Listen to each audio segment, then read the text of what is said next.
The Finance Ministry has finally notified the Uniform Pension Scheme, or the UPS. It also comes under the ambit of the new pension scheme, and this is in stark contrast to the earlier scheme, which of course has led to a lot of political controversy, as always, with the opposition parties saying that the new scheme snatches the rights of the people. But before we talk about that, very quickly, what is it that a new pension scheme is all about? Now, this has been a long-standing demand of many of the unions, especially as far as the central government employees are concerned, and this ratification has largely to do with the central government employees.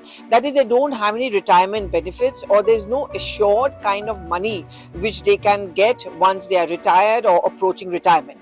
Now, under the new pension scheme, 50%, that is those who have completed 25 years of service, 50% of the basic pay structure they can take as a pre-retirement benefit. This is, in case of exigencies, any kind of emergencies in the family, and a kind of a reassurance which can come to them per month. Apart from that, if you've just completed 10 years of your service, you can still ask for this kind of a pre-retirement benefit, but obviously the pay structure becomes much lesser. It doesn't just stop over here. As far as the families of a deceased employee is concerned, what has also been envisaged under the new pension scheme is that 60% of the last pay which has been accessed or been taken, 60% of that can go in as a retirement benefit as far as the family of a deceased central government employee is concerned.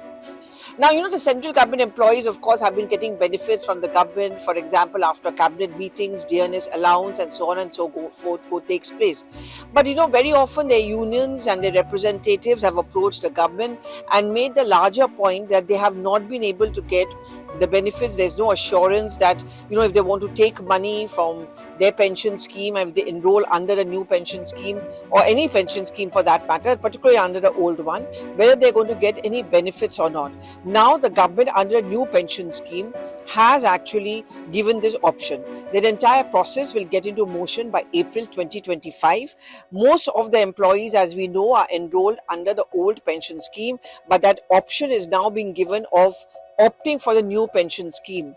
That is one factor which the government is now looking at, and this was a decision which was taken by the government. In fact, Somanathan, who is a cabinet secretary designate, a panel was set up, and these were the recommendations of the panel which came in.